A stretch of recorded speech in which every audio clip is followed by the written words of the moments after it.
자, 반갑습니다, 여러분. 지난 시간에 이어서 온라인 계약 역사 2강을 진행하게 되었는데요. 지난 시간과의 좀 차이가 있습니다. 지난 시간에 제가 강의를 45분 정도로 편성을 했었는데, 교육청에서 이제 여러분들이 수업을 듣는 데 있어서 조금 45분이라는 시간은 좀 길다. 여러분 집중을 못한다. 그래서 강의를 대략 한 25분 정도로 이제 진행을 하고, 나머지 시간 동안에는 여러분들이 자율적으로 뭐 퀴즈를 풀던지 다른 이제 복습을 할 수 있게끔 좀 진행을 하라는 지침이 있어서 거기에 맞춰 가지고 제가 어쩔 수 없이 이제 오늘부터는 좀 강의 시간을 좀 줄이도록 하겠습니다. 25분 정도로 진행을 할 건데, 배워야 될 내용이 줄어든 건 아니에요. 우리가 강의 시간만 줄어든 거다 보니까 제가 조금 말을 빠르게 진행을 해야 될 것 같습니다. 그리고 오늘 강의를 듣고 나면은 여러분들 다른 거 하지 말고 바로 구글 클래스룸에 선생님 탑재해 놓은 이 강의 관련 퀴즈가 있습니다. 그 퀴즈를 이제 푸셔야만 이 수업을 들은 걸로 인정이 돼요. 근데 퀴즈 자체가 제가 시간 만료 기능을 써가지고 오늘 밤 이제 자정 12시가 되면은 여러분들 더 이상 그 퀴즈를 풀 수 없게끔 그렇게 세팅을 해놨어요. 그래서 선생님 과목만 그런 게 아니고 우리 학교 과목이 다 그렇게 이제 기준이 잡혀 있으니까 여러분들 강의를 들으시고 꼭 오늘 밤 자정 전까지 그 퀴즈를 푸셔서 여러분들 출결에서 불이익을 받는 일이 없도록 하시기 바랍니다. 아마 이 강의 끝나고 바로 퀴즈를 푸시면 될 것 같아요. 자, 그러면 이제 지난 시간에 이제 강의를 하는데, 지난 시간에 우리가 배웠던 내용을 한번 간략하게 한번 짚고 넘어가 보도록 하죠. 우리가 이제 지난 시간에 배웠던 내용이, 자, 흥선대원군이 집권을 이제 하는 시기에 어떤 배경들이 있었냐. 자, 국내 정세로는 농민 봉기가 발생했고 이양선이 나타나서 통상을 요구하고 있었고, 국외 정세로는 중국, 일본 등이 이제 서양 열강의 어떤 압박에 의해서 굴복해서 개항을 하고, 그래서 우리나라가 대내외적으로 여러 변화를 겪으면서 위기의식이 고조되고 있었다라는 걸 이제 하나 배웠었고, 넘어가서 이제 두 번째로는 흥선대원군이 집권을 하게 되는데, 흥선대원군은 아들인 고종이 임금이 되면서 아들 대신 권력을 쥐게 되었고, 그러면서 여러 가지 개혁 정책을 추진하게 되는데, 대표적인 것들이 이제 왕권 강화 차원에서 비변사를 폐지하고 대전해통을 편찬했고 경복궁을 중건하는 그런 일들을 했다. 그리고 민생 안정으로는 어떤 것을 하느냐. 자, 이걸 갖고 이제 이번 시간부터 대원군의 개혁 추진 내용 중에 민생 안정 부분이 어떤 것들이 있는지부터 한번 살펴보면 될 것 같습니다. 자, 민생 안정. 민생 안정이 뭘까요? 백성들의 삶을 편안하게 한다는 건데, 옛날부터 이제 지도자들의 의무 중에 하나가 백성들의 삶을 평안하게 해주는 거죠. 배 굶지 않고 먹고 살만하게 해주는 건데, 그러기 위해서 이제 이 대원군은 크게 교과서에 따르면 두 가지 정책을 추진했다고 합니다. 하나가 서원을 정리했다는 거고, 또 하나는 사창제와 호포제를 실시했다는 건데요. 자, 서원 정리부터 한번 우리가 배워보도록 하죠. 자, 서원을 정리했다. 서원을 정리했다는 거는 서원을 없앴다는 의미겠죠. 자, 서원을 없앤 게 왜 백성들의 민생 안정과 관련이 있을까요? 자, 그걸 이해하기 위해서는 우리가 서원이 무엇인지부터 먼저 살펴봐야 될 것 같습니다. 자, 서원은 오늘날 우리가 살고 있는 대한민국에는 학교가 대단히 많습니다. 여러분 다니는 중학교만 해도 전국적으로 3,200여 개가 넘어요. 우리가 살고 있는 서울시에는 중학교가 380여 개가 있습니다. 근데 조선시대 때는 그렇게 학교가 많지 않았어요. 교육을 국가가 다 책임지지 못했다는 겁니다.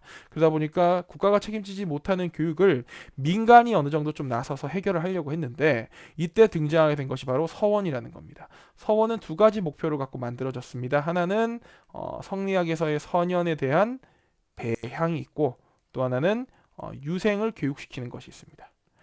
자, 선연을 배양한다는 게 무슨 말이냐? 조선은 성리학의 국가였죠. 성리학에서 대단히 좀 유명한 존경할 만한 인물들이 있었을 겁니다. 그런 사람들을 기념하고 그 사람들을 위해서 제사를 지내는 것을 선연배향이라고 합니다. 유생교육은 뭡니까? 성리학을 공부하는 사람들을 유생이라 불렀죠. 이 유생들을 가르치고 교육시키는 것이 바로 유생교육이라는 겁니다. 그래서 서원이라는 것은 성리학에서의 먼저 존재하는 위대한 인물들에 대해서 제사도 지내고, 또 지방에서 여러 성리학을 배우고자 하는 청년들을 가르치는 교육기관에서 존재했던 것이 바로 이 서원이라는 것인데, 자, 이 서원이 이제 왜 존재함으로 인해서 백성들의 삶을 어렵게 만들었냐? 서원 중에서 좀 특별한 서원들이 있어요. 어떤 서원들이냐면은 우리나라 최초의 서원이 경상북도 이제 그 풍기에 있는 백운동 서원이라는 곳인데, 이 백운동 서원은 고려 시대 때 유학자, 성리학자였던 안향이라는 인물을 배양하는 곳입니다. 안향이 어떤 사람이냐면은 고려에 중국으로부터 성리학을 처음으로 가지고 와서 전래했던 사람이 안향입니다. 자, 안양을 이제 배양하는 이 백운동 서원이라고 하는 곳이 이제 있으니까 당시 임금이었던 명종 임금이 조금 감동을 했어요. 너무 좋은 일을 한다. 학생들도 교육을 하고 또 선현도 배양하니까 얼마나 이제 좋은 것이냐. 내가 여기에 조금 지원을 해줘야겠다. 그래서 명종이 백운동 서원에 이름을 내려줍니다. 그 이름이 소수 서원이라는 이름을 내려줘요.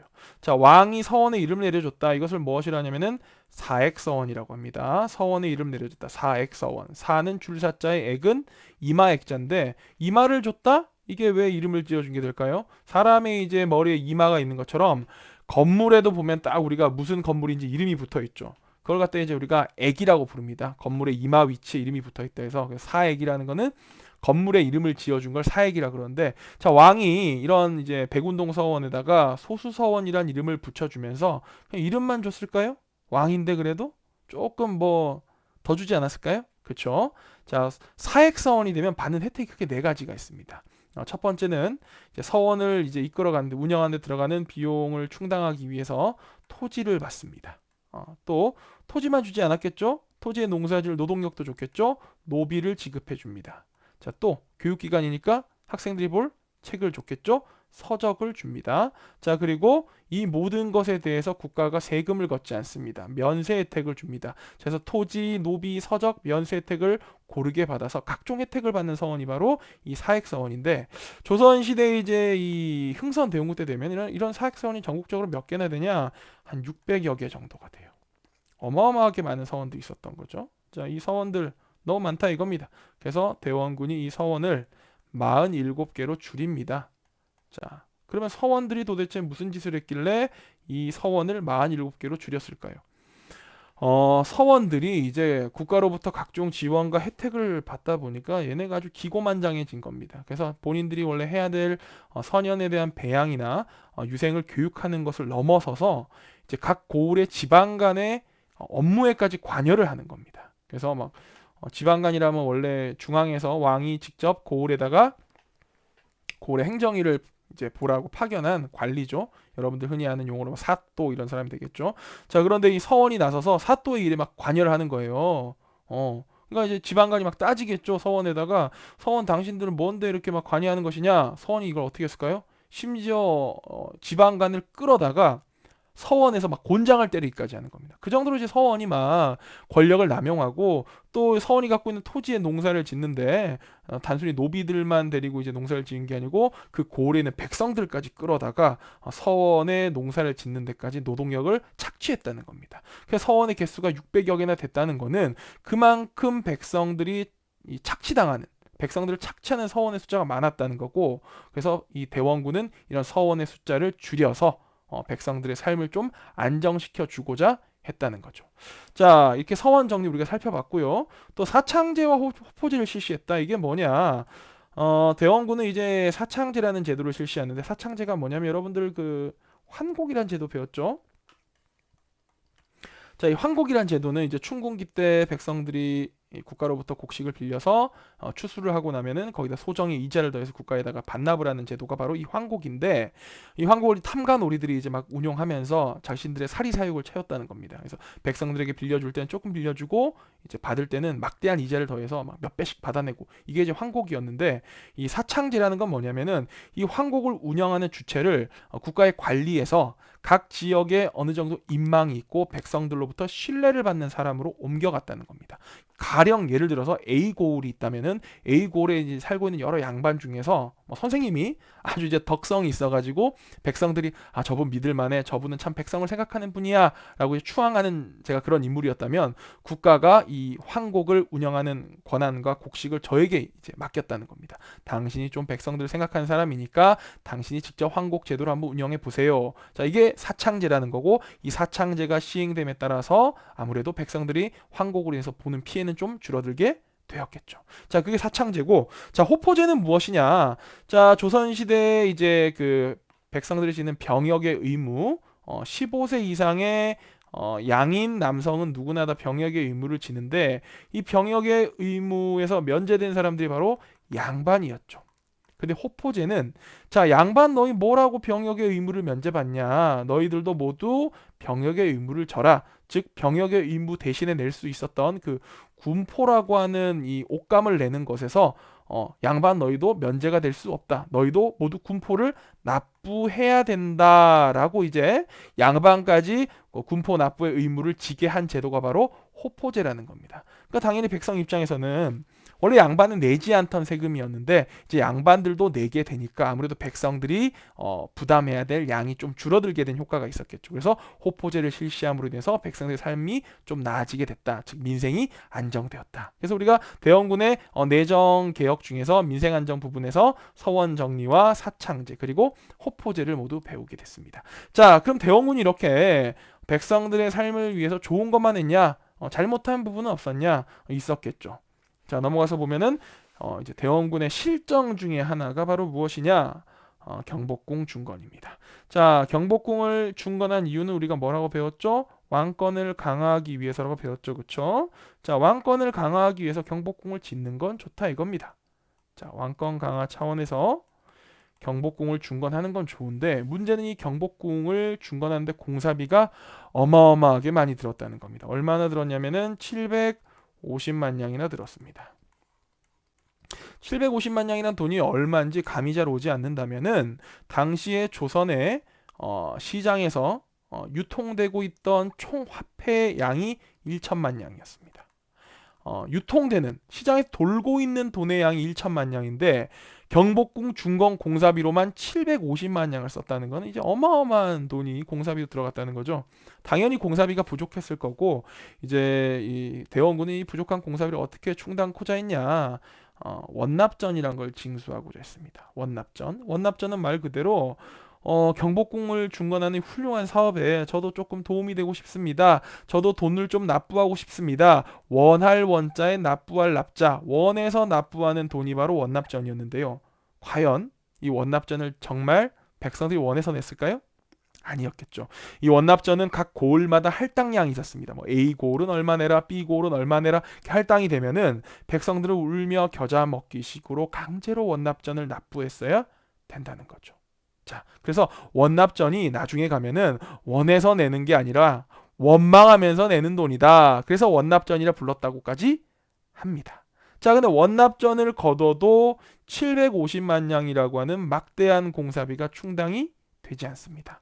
그래서 어쩔 수 없이 이제 대원군은 해서는 안 될 실책을 저지르게 되는데요. 그게 바로 무엇이냐면 당백전을 발행했다는 겁니다. 자, 당백전이란 건 무엇이냐? 지금 여기 밑에 있는 이 사진의 돈이 호, 대, 당, 백이라고 적혀서 이게 당백전이란 돈인데요. 자, 당백전은 그 이전까지 유통되던 조선의 화폐였던 상평통보의 약 100배에 해당하는 가치를 지닌 돈이 이 당백전입니다. 이 당백전을 이제 마구잡이로 찍어내게 됩니다. 얼마 정도를 찍어내게 되냐면은 아까 앞서 얘기했다시피 조선에서 유통되던 총 화폐 양이 1천만 냥인데 6개월간 찍어낸 당백전의 양이 1,600만 냥 정도가 됩니다.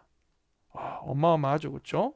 조선에서 유통되고 있던 화폐 무려 1.6배를 불과 6개월 만에 찍어냈다는 겁니다. 어마어마합니다. 자, 지금 우리가 살고 있는 삶의 비유를 해보자면은 우리가 지금 살고 있는 돈 중에서 가장 최고의 건이 5만 원권이죠. 정부가 갑자기 정부에서 어떤 공사를 해야 되는데 돈이 필요하다. 그래서 우리가 좀 고액권을 찍어내서 시장에 돈을 좀 많이 풀겠다. 공사비를 충당해 보겠다. 그래서 5만 원에 100배에 해당하는 500만 원짜리 화폐를 만들어서 시장에 풀겠다. 그럼 돈이 엄청나게 시장에 많이 풀리겠죠. 그럼 어떤 일이 벌어질까요? 자, 어떤 현상이 벌어지냐면 돈의 가치는 떨어지고 물가의 가치는 이제 올라가는, 즉 물가가 오르는 인플레이션 현상이 일어나는 겁니다. 근데 단순한 인플레이션이 아니라 하이퍼 인플레이션이 발생하는 거예요. 어마어마하게 물가가 초고속으로 상승하게 되는 겁니다. 어느 정도로 당시에 물가가 올랐냐면 원래 당시에 당백전 발행 전까지는 쌀이 한 섬에 7냥 정도였어요. 쌀 한 섬이 얼마냐면 160kg 정도입니다.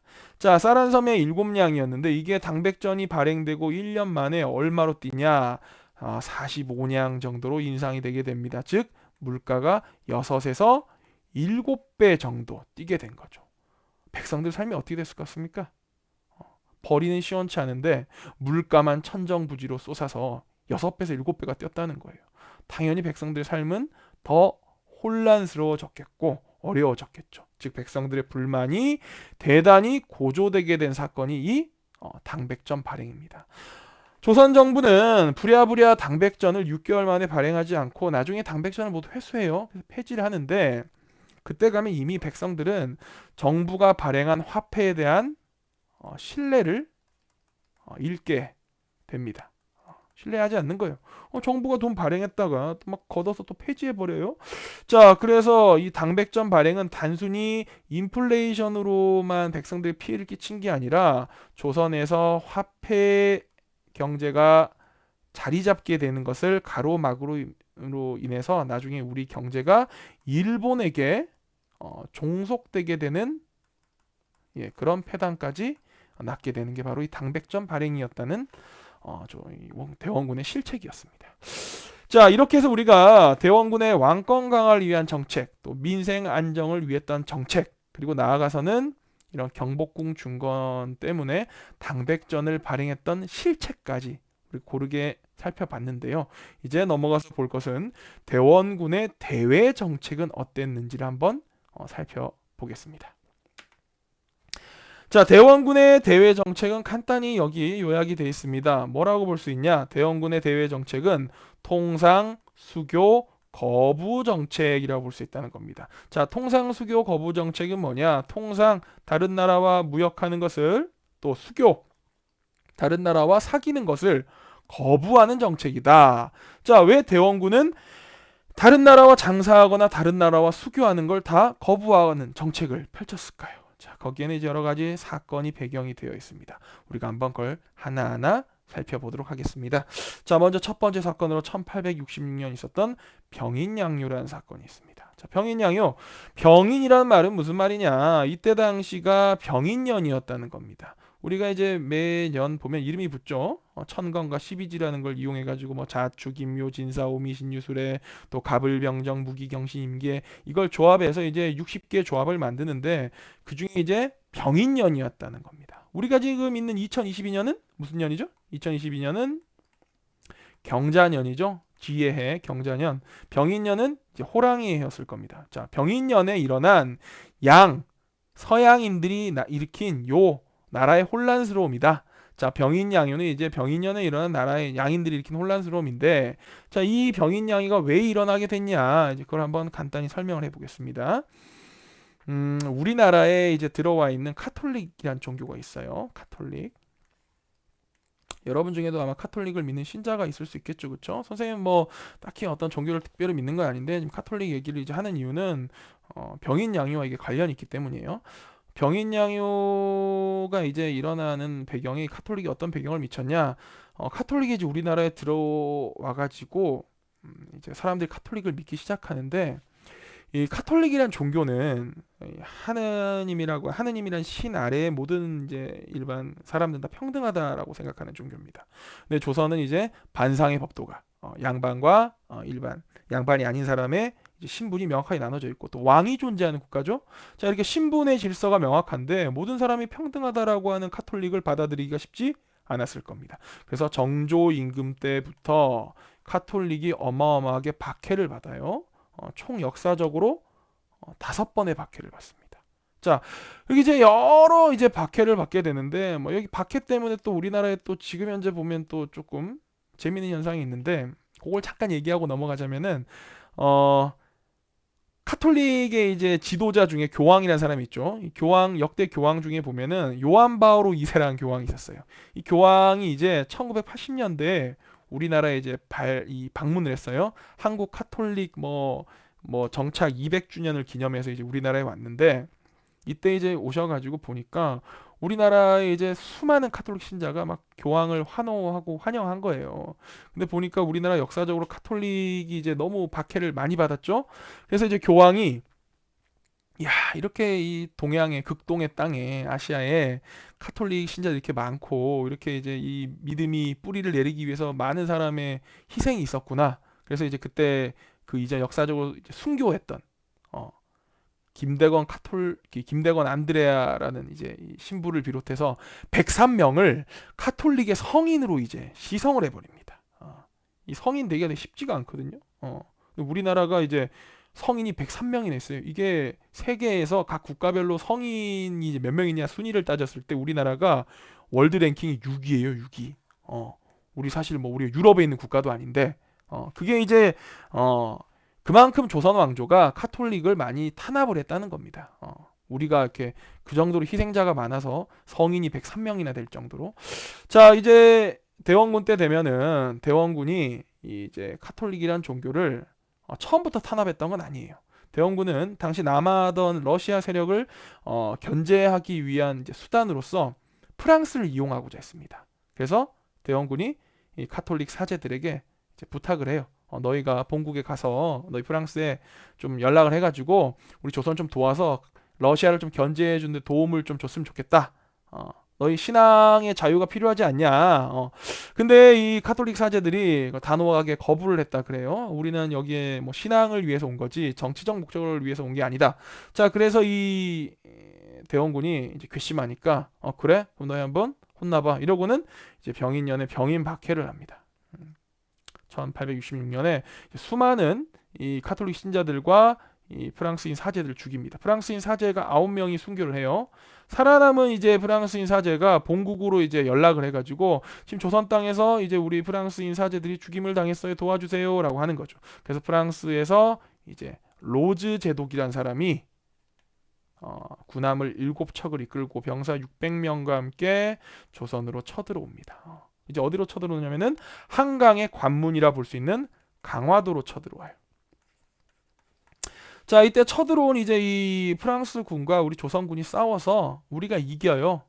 이제 뭐 신식 무기를 앞세우고 온 이제 프랑스 군이었지만 우리가 이렇게 열심히 맞서 싸워서 이기는데 이때 이제 프랑스 군이 이제 도망을 가면서 패퇴를 하면서 그냥 간 게 아니고 강화도에 있던 우리나라의 이제 주요한 책들이 저장돼 있던 서고가 외규장각인데 여기 이제 막 불을 지르고 이제 서적들 문화재를 약탈해 갑니다.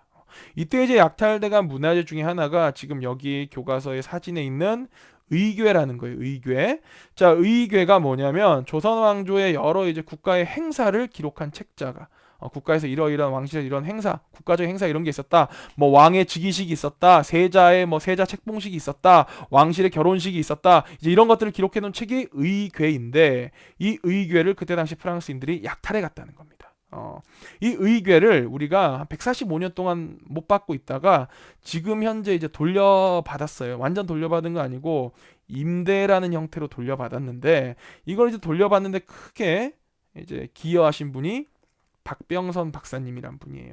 이분이 지금 돌아가셨는데 이분이 여성이십니다. 이분이 여성의 몸으로서 프랑스로 공부를 하러 갔다가 이제 프랑스 국립도서관에 이제 사서로 근무를 하는 와중에 이 창고에서 우리나라의 책인 의궤가 거기 보관돼 있다는 사실을 알고는 이걸 프랑스 정부에다 끊임없이 조선 이제 코리아 우리나라에다가 이제 반환하라고 요구를 합니다. 이제 그렇게 해서 이제 본인이 불이익도 받고 막 일자리도 잘리고 이렇게 되는데 이분의 그런 노력 덕분에 우리가 지금 현재 임대 형태로라도 의궤를 돌려 받을 수 있었다는 거죠.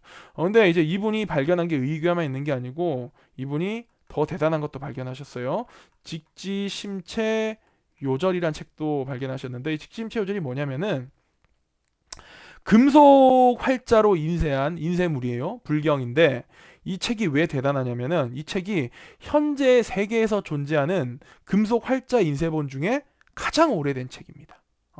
서양인들이 자기들이 엄청나게 자랑하는 우리 금속활자 인쇄본 역사가 오래됐어라고 자랑하는 그 독일의 쿠텐베르크의 성경보다도 이게 무려 78년이나 오래된 거예요.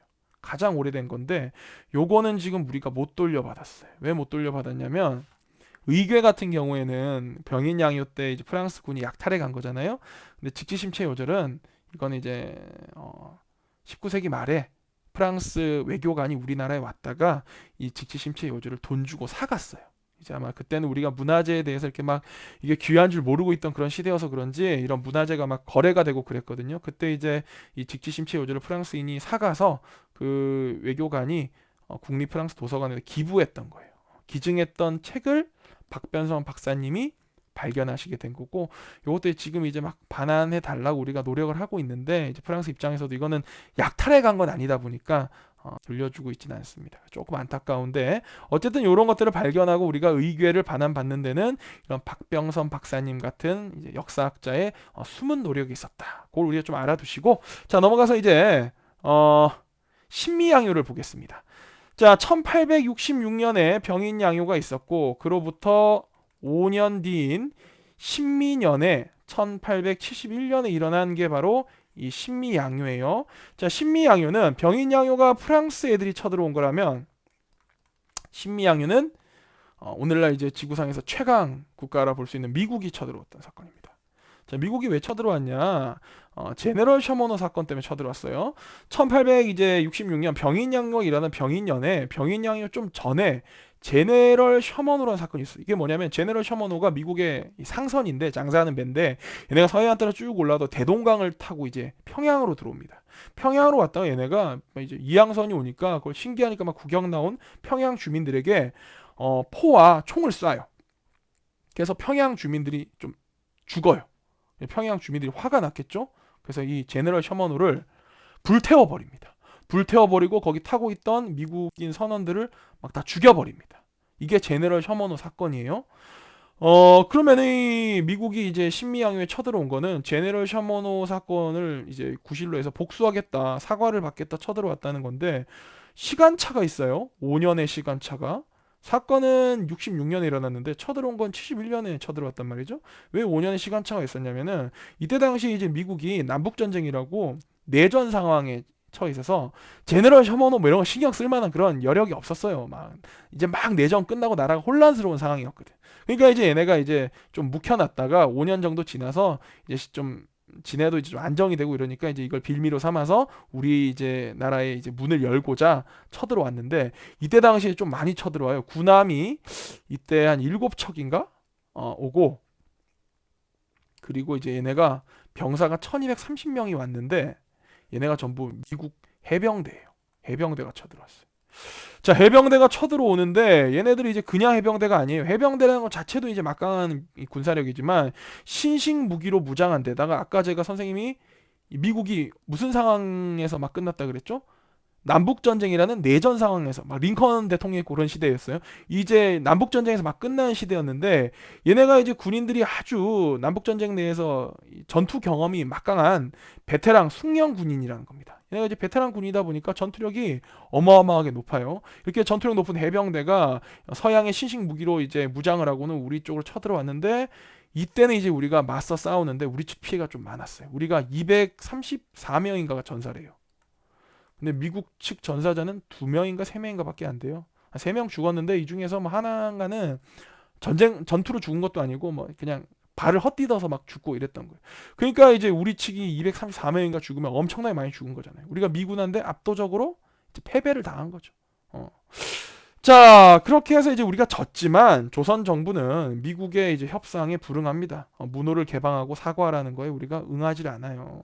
그러니까 미군이 이제 전투에는 이겼지만 뭐 도무지 이제 조선 정부가 개항을 할 어떤 의지를 보이지 않으니까 철수합니다. 물론 미군 입장에서 이제 본국에 증원군을 요청해서 조선과 전면전을 벌이면 본인들 이길 자신이 있었겠지만, 그 정도까지 지금 당장 조선의 문을 개방시킬 필요는 없다고 판단을 했던 거였겠죠. 그래서 이제 미군이 철수하면서 신미양요가 끝나게 됩니다. 자, 이렇게 병인양요, 프랑스의 침략, 그리고 신미양요, 미국의 침략을 우리가 두 차례 겪으면서 대원군은 이제 확실하게 생각을 굳힌 겁니다. 아, 서양 세력과 저놈들은 나쁜 놈들이야. 우리를 어떻게 털어먹으려는 놈들이기 때문에 우리가 저들과 통상을 하거나 수교하는 건 절대 거부한다라는 통상수교 거부 정책을 세우고 척합이라는 걸 건립합니다. 자, 척합이는 뭐냐면은 내용을 한번 볼게요. 이게 지금 사진이 척합인데, 자, 척합이는 양, 이, 침, 범, 서양 오랑캐가 침범할 때 비전 싸우지 아니하면 즉화, 이건 곧 화친하자는 거다.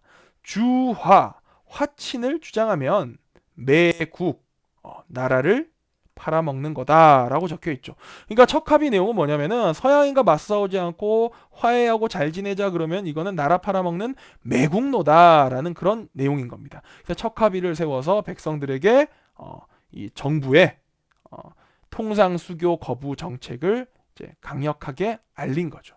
자, 이런 통상수교 거부 정책은 장단점이 있었습니다. 장점은 여기 보다시피 서양 세력의 이제 침략을 일시적으로 방어하는 효과는 있었어요. 뭐 일본이나 중국이 서양으로부터 이제 막 이제 침략을 당해서 문호를 열 때 우리 조선은 이제 그래도 어느 정도 나라를 좀 지켜낼 수 있었다는 장점은 있었죠. 하지만 단점이 있습니다. 단점이 더 컸어요. 세계 정세 변화에 능동적으로 대처하는 거 실패했어요. 일본 같은 경우 이미 18세기 중엽에 메이지 유신이라고 그래서 이미 서양에게 개항을 하고 문호를 열고는 서양 문물을 막 받아들여서 어마어마하게 이제 국가가 빠른 발전을 이루고 있었어요. 변화를 하면서. 근데 우리 조선은 이제 그러지 못했다는 겁니다. 이게 그렇게 못해서 한 일본과 50년 정도 차이가 나는데 그 50년 반세기의 차이가 나중에 우리가 일본으로부터 침략을 당하고 국권을 빼앗기고 이제 그렇게 되는 어떤 일의 빌미가 됐다는 겁니다. 잠시 늦었지만 큰 차이를 낳게 됐다는 거죠. 그래서 세계 정세 변화에 우리가 좀 대처하는데 실패했다. 그런 이제 단점이 있었던 게 대원군의 통상수교 거부 정책입니다. 자, 우리가 여기까지 해서 오늘 강의가 끝났는데요. 여러분들 이대로 이제 수업을 끝내고 그냥 쉬지는 마시고 시간이 지금 한 15분 있어요. 강의가 조금 생각보다는 더 지연해서 31분 지났는데 여러분들 바로 구글 클래스룸에 가서 여러분들 선생님이 내놓은 퀴즈를 좀 풀어보기 바랍니다. 퀴즈가 어렵진 않아요. 여러분들 퀴즈를 꼭 오늘 자정 안에 풀어야 여러분들 그 수업을 들은 걸로 인정이 됩니다. 네, 오늘 또 2강 듣느라 고생 많으셨고 다음 시간에 3강 조선의 이제 개화 개항 정책에 대해서 한번 강화도 조약부터 한번 같이 배워보도록 하겠습니다. 자, 여러분 수고 많았습니다. 감사합니다.